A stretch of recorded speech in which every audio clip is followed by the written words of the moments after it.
जय श्री कृष्ण। ओम सूर्य देवाय नमः।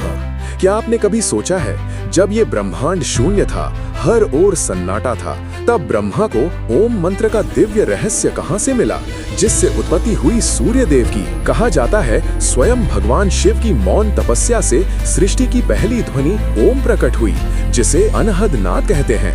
ये कोई बनाई या टकराहट से बनी आवाज नहीं, ब्रह्मांड की जन्मजात ध्वनि की। ब्रह्मा ने इसी अनहद शक्ति का ध्यान किया, तभी उनको ओम का संकेत मिला। उसी महामंत्र से ब्रह्मा के भीतर तेज जागृत हुआ और उसी प्रकाश की पहली किरण से सूर्य का अद्भुत जन्म हुआ। तो आइए जानते हैं सूर्य की गूढ़ कथा, जिसमें छुपा है सृष्टि का सबसे बड़ा रहस्य। कथा शुरू होती है उस समय से, जब कमल योनि ब्रह्मा प्रकट हुए।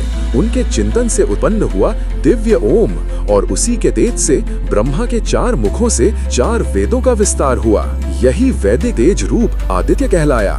ब्रह्मांड का पहला सूर्य, अंधकार का विरोधी। सृष्टि विस्तार के लिए ब्रह्मा ने सूर्य के तेज को अग्नि, विद्युत और ऊष्मा में बांट दिया, जिससे प्रकृति में ऊर्जा का संचार हुआ। आगे ब्रह्मा के पुत्र मरीचि और मरीचि के पुत्र कश्यप ऋषि हुए, जिनका विवाह प्रजापति दक्ष की पुत्री अदिति से हुआ। अदिति ने कठिन तप किया और सूर्य देव ने उसे पुत्र रूप में जन्म लेने का वरदान दे दिया। अदिति ने गर्भ धारण किया, लेकिन गर्भ का तेज इतना प्रबल था कि उनका स्वास्थ्य दुर्बल पड़ने लगा। महर्षि कश्यप ने अपनी योग शक्ति से गर्भ को 2 भागों में विभाजित किया। एक भाग से तेजस्वी बालक जन्मा और दूसरे से तेजस्वी ज्योतिपुंज अंड। यहीं से सूर्य का दोहरा स्वरूप मानवीय और आकाशीय स्थापित हुआ। उस बालक को मार्तंड कहा गया, अर्थात मात्र अंड से उत्पन्न सूर्य। मार्तंड सूर्य ने अपने तेज से दैत्यों को हराया, देवताओं को स्वर्ग लौटा दिया। जब उनका तेज अत्यधिक हो गया, भगवान शिव ने उनके दुख को देकर उनका तेज 3 भागों में बांट दिया। प्रातः, मध्याह्न और संध्या सूर्य में सृष्टि में संतुलन आया और उनका तेज सहनीय हो गया। इसके बाद सूर्य का विवाह हुआ विश्वकर्मा की पुत्री संध्या से। 3 संतानें मनु, यम, अश्विनी कुमार उत्पन्न हुए।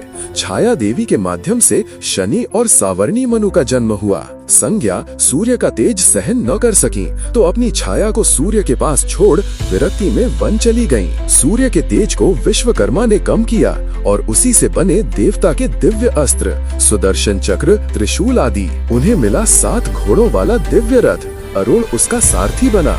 यही सूर्य रथ काल चक्र को चलाता है और हमारी सृष्टि का आधार है। ऋषि कहते हैं सूर्य आत्मा जगतस्थस्थु शच, अर्थात सूर्य संपूर्ण जगत की आत्मा है। जो सूर्य में परमात्मा को देखे और अपने भीतर उसी तेज को पहचान ले, वही सच्चा योगी है। इसलिए जब हम ओम सूर्याय नमः का जप करते हैं, तो हम केवल सूर्य की पूजा नहीं करते, बल्कि उस दिव्य चेतना को प्रणाम करते हैं जिसने शून्य से सृष्टि रची और अंधकार से प्रकाश निकाला। इस प्रकार सूर्य की कथा हमें याद दिलाती है, हर अंत के बाद एक नया आरंभ होता है। हर अंधकार के पीछे छुपा होता है प्रकाश का वचन। ओम घृणी सूर्याय नमः। हर हर महादेव। जय श्री सूर्य देव।